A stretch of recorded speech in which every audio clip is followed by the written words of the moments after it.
السلام علیکم خواتین و حضرات، میر تقی میر کی غزلوں کی تشریح کے سلسلے میں آج جو غزل لے کر ہم آپ کی خدمت میں حاضر ہوئے ہیں اس کا پہلا شعر ہے: کب لطف زبانی کچھ اس غنچہ دہن کا تھا، برسوں ملے پر ہم سے سرفا ہی سخن کا تھا۔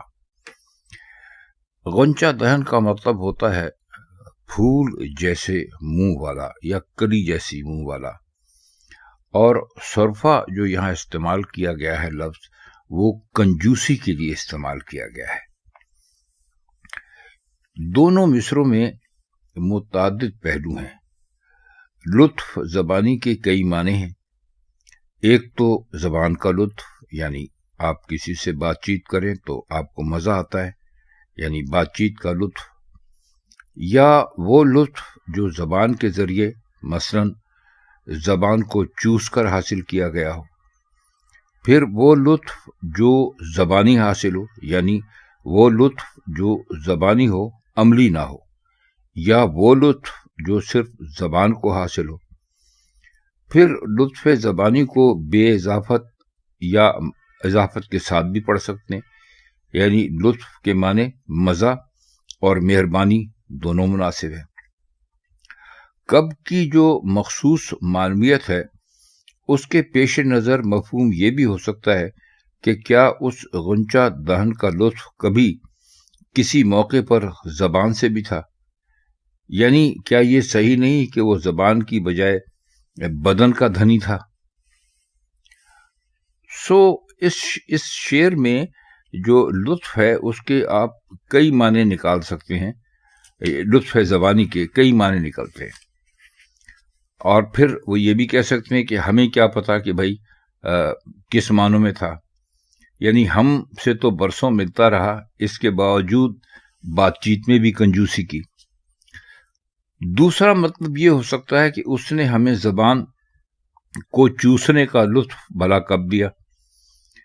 تیسرا یہ ہو سکتا ہے کہ اس نے ہم پر زبانی لطف، یعنی رسمی لطف جو ہوتا ہے، وہ بھلا کب کیا۔ لطف کا مطلب مہربانی بھی آپ یہاں سمجھ سکتے ہیں، یعنی ہم تو اس کو اس لائق بھی نہیں سمجھے گئے کہ ہم پر زبان سے لطف کرتا۔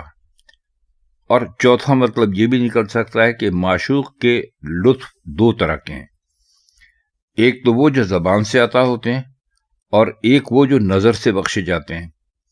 ہم کو تو یہ بھی معلوم نہ ہوا کہ معشوق زبان کے ذریعے بھی لطف کرتا ہے، ہماری اس سے کوئی بات ہی نہ ہو پائی۔ شاید اس نے نظر سے لطف کیے ہوں، لیکن زبان سے ہم محروم رہے۔ اب غنچہ دہن پر ذرا آپ غور کیجئے، اس میں بھی دو طرح کی باتیں ہیں۔ ایک تو سامنے کی ہے کہ معشوق کا منہ غنچے کی طرح نازک اور تنگ ہوتا ہے۔ تنگ سے مطلب اب یہ آپ سمجھ لیجئے کہ اردو شاعری کے اندر محبوب کا منہ چھوٹے سے چھوٹا بتانا ایک خاص ترکیب ہے جو کہ استعمال کرتے ہیں۔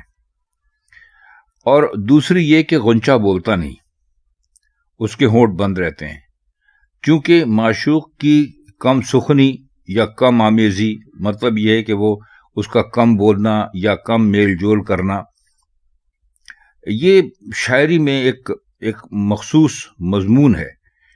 اس لیے اس کو غنچہ بدن کہنا، یعنی ایسا شخص جس کا منہ غنچے کی طرف ہوتا ہے، بہت اچھا لگا۔ اب دوسرے مصرے کو دیکھیے: برسوں ملے، پر کے معنی ہیں برسوں ملتے رہنے پر بھی، لیکن اگر پر کو لیکن کے معنی میں لیا جائے تو مطلب یہ بنتا ہے کہ برسوں ملے لیکن۔ تو ان تمام پہلوؤں کو سامنے رکھیے تو شعر کے معنی یہ بنتے ہیں کہ معشوق اور ہم برسوں ملتے رہے، لیکن معشوق ہم سے کبھی کھلا نہیں، بات کرنے میں کنجوسی ہی کرتا رہا۔ اور کیا خوب لطف زبانی تھا، یا اس کی زبان کا لطف کیا خوب تھا، یا کیا زبانی مہربانی تھی کہ ہم سے کبھی کھل کر بات ہی نہ کی، یا کیا اس گفتگو کرنے کے علاوہ اور طرح کے بھی لطف تھے، ہمیں کیا پتا۔ ہم تو برسوں ملے لیکن ہم سے بات تک ڈھنگ سے نہ ہوئی۔ یا لوگ کہتے ہیں کہ اس کی بات چیت میں بڑا لطف ہے، معلوم نہیں، ہم سے تو کبھی بات ہوئی نہیں۔ یا کیا اس کی مہربانی کچھ زبان سے یعنی گفتگو کے ذریعے بھی ہوتی تھی؟ ہم کو تو یہ بھی نہیں معلوم، کیونکہ ہم سے تو اس نے بات کرنے میں صرفہ کیا یعنی کنجوسی کی، یا اس کا زبانی لطف بھی کیا لطف تھا کہ اس کا اظہار نہ ہوا۔ ایک پہلو یہ بھی ہے کہ ہم سے صرفہ سخن کا تھا، کہ معنی یہ بھی ہو سکتے ہیں کہ بات کرنے میں کنجوسی ہماری طرف سے ہوئی، شاید اس لیے ہم اس کے روب حسن سے یا لحاظ سے یا اس کو دیکھنے میں اتنے مشغول تھے، اتنے محب تھے کہ بات ہی نہ کر پاتے تھے۔ کئی برس اس سے ملتے گزرے لیکن بات چیت کی نوبت ہی نہ آئی۔ آخری نقطہ یہ ہے کہ برسوں ملنے کا تذکرہ شعر کو روزمرہ دنیا کی سطح پر لے آتا ہے، اور میر کے اس مخصوص انداز کی نشاندہی کرتا ہے جب وہ عشق کی وارداتوں اور معاملات کو روزانہ زندگی کا حصہ بنا کر اپنی طرح کی واقعیت ادا کر دیتے ہیں۔ بلکہ آخری نقطہ یہ ہے کہ اگر صرفہ کو خرچ کے معنی میں لیا جائے تو مفہوم یہ نکلتا ہے کہ برسوں اس سے ملتے رہے لیکن صرف زبانی جمع خرچ ہوا، باتیں خوب خرچ ہوئیں، کام کچھ نہ مل۔ تو شعر اس معنی میں بہت ہی اچھا ہے۔ آئیے اگلا شعر دیکھتے ہیں۔ اسباب مہیا تھے سب مرنے ہی کے، لیکن جب تک نہ موئے ہم جو اندیشہ کفن کا تھا۔ اب اس شعر میں کوئی خاص مشکل لفظ تو ہے نہیں۔ اندیشے کا مطلب ہوتا ہے خطرہ، اور اسباب کا مطلب ہوتا ہے وجوہات۔ یہاں پر آپ اس کو ایسے آپ لیجئے تو آپ کو ذرا بہت ہی اچھا لگے گا۔ ایک تو اندیشہ کا مطلب فکر کے بھی ہو سکتے ہیں، خطرہ، فکر، یعنی ہم بے سر و سامان تھے، ہمیں کفن کی فکر تھی کہ مریں تو کفن میں اثر ہو، اس لیے مرنے میں دیر کی۔ دوسرا یہ پہلو ہے کہ اندیشہ یعنی خوف فرض کیا جائے تو معنی یہ بنتے ہیں کہ ہمیں خوف تھا لوگ ہمیں کفن پہنائیں گے اور باقاعدہ دفن وغیرہ کریں گے، تو ہم چاہتے تھے کہ بے گور و کفن رہیں تاکہ ہماری بے کسی دنیا پر کھلے، یا یہ کہ ہم بے گور و کفن رہ کر دنیا کو دکھا دیں کہ مر کر بھی ہم دنیا کی رسوم کے پابند نہیں ہیں۔ جب لوگوں نے ہم کو بالکل چھوڑ دیا اور ہمیں اندیشہ نہ رہا کہ ہمارا کفن دفن ہوگا تو ہم آرام سے مر لیے۔ اب اندیشہ بمانے خیال قرار دیں تو معنی نکلتے ہیں کہ ہمیں کفن کا خیال تھا، یعنی کفن پہننے کے خیال سے ہم گھبراتے تھے۔ اسباب یعنی یہ سبب کی جمع ہے، اس کا مطلب سامان کی طرف بھی ہو سکتا ہے، اس طرف بھی دھیان جاتا ہے۔ جو مفہوم بھی اختیار کیا جائے، پہلے مصرے میں جو اسباب انہوں نے استعمال کیا وہ بہت معنی خیز ہے اور بہت برجستہ ہے، اور پہلے مفہوم کے اعتبار سے لطف یہ کہ مرنے کے اسباب بہت معنی خیز اور برجستہ ہیں اپنی جگہ پہ۔ تو کہتے یہ ہیں کہ مرنے کے اسباب تو مہیا تھے لیکن بے سر و سامانی اس قدر تھی کہ کفن کا انتظام نہ تھا۔ اب دوسرے مفہوم کے اعتبار سے لطف یہ ہے کہ سامان یا وجہیں تو مرنے کی مہیا تھیں لیکن ہمیں وہ سامان یعنی کفن وغیرہ منظور نہ تھا، اس لیے ہم نے مرنا پسند ہی نہیں کیا۔ اچھا شعر ہے۔ اب آئیے اس کا شعر نمبر 3 دیکھتے ہیں۔ بلبل کو مواں پایا کل پھولوں کی دکان پر، اس مرغ کے بھی جی میں کیا شوق چمن کا تھا۔ مواں کا مطلب یہ ہے مرا ہوا، اور مرغ ظاہر پرندوں کو کہتے ہیں، تو بلبل کو بھی انہوں نے اس جگہ یہاں پر مرغ ہی کہا ہے۔ اس شعر میں ایک پورا سمجھ لیجئے تو افسانہ ہے، اور بہت ہی اعلیٰ طریقے سے انہوں نے اس شعر میں یہ بات کی ہے، یعنی عاشق یا انسان کی جو ناکامیاں ہیں یا نارسائیاں ہیں ان کا پورا منظرنامہ اس شعر میں موجود ہے۔ بلبل کے مرے پائے جانے کی وجہ نہ بیان کر کے کئی کنائے رکھ دیے ہیں، اشارے رکھ دیے ہیں۔ مثلا بلبل نحیف النظار تھی کیونکہ قید میں تھی، کسی طرح سے قید سے آزاد ہوئی، لیکن اتنی طاقت نہیں تھی کہ چمن تک پہنچ سکے، اس لیے پھولوں کی دکان پر ہی جلوائے گل دیکھنے چلی گئی۔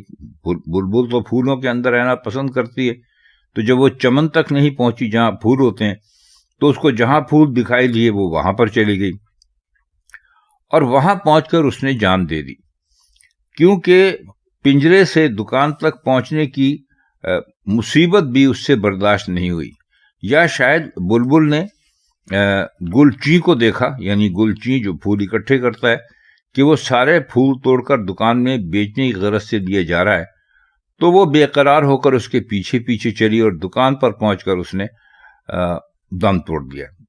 یا ممکن ہے کہ وہ دکان پر آ کر نالا کرتی رہی اور ایک دن اسی غم میں اس کی جان چلی گئی، یا یہ ممکن ہے کہ بلبل نے دکان پر خود کو پھولوں کے عوض بیچنا چاہا کہ پھول نہ بکے میں بک جاؤں، چمن تو آباد رہے۔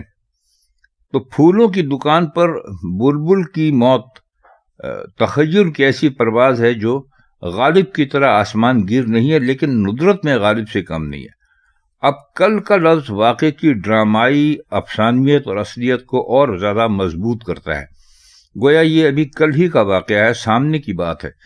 روز مرہ کے واقعے کا اشارہ دے کر میر نے شعر کو عام انسانی المیہ کا وقار بخش دیا ہے۔ دوسرے مصرے کا انشائیہ بھی خوب ہے، لاجواب شعر کہا ہے۔ اب میر اصل میں اس شعر میں یہ کہہ رہے ہیں کہ عکس بدن سے مبہوت ہو کر، یعنی جو اس کا جسم کا جو عکس پانی میں پڑا اس سے پانی جم جاتا ہے۔ ظاہر ہے کہ جب پانی جمے گا تو آئینے کا سا ہوگا، اور آئینے کی صفت ہی حیرت ہے، یعنی جو اس کے اندر آپ دیکھتے ہیں وہ وہی دکھاتا ہے۔ تو اس طرح حیرت کی دوہری کار فرمائی ہے۔ پھر عکس بدن تو کہیں پڑا ہوگا نا، لیکن پانی سارے کا سارا ٹھہر گیا یا جم گیا۔ تو پانی کے ٹھہر جانے میں لطف یہ بھی ہے کہ وہ گزرنا نہیں چاہتا، بلکہ چاہتا ہے کہ ٹھہر کر معشوق کے عکس کو اپنے اندر قائم کر لے۔ تختہ کہہ کر پانی کے جم کر سخت ہو جانے اور اپنے اندر عکس بدن کو محفوظ کر لینے کا اشارہ بھی کر دیا، اور یہ تضاد بھی قائم کر دیا کہ معشوق کا بدن تو نرم و نازک ہے اور پانی سے نرم تر ہے، لیکن حیرت حسن اس قدر زبردست ہے کہ اس نے پانی جیسی چیز کو بھی تختے کی طرح سخت کر دیا ہے۔ تو خواتین و حضرات، یہ میر تقی میر کی ایک غزل کے چند اشعار اور ان کے مطالب سے جو ہم نے آپ کی خدمت میں پیش کیے۔ اب ہم آپ سے اجازت چاہتے ہیں، میر تقی میر کی کسی اور غزل کے ساتھ کسی اور محفل میں آپ سے پھر ملاقات ہوگی۔ خدا حافظ۔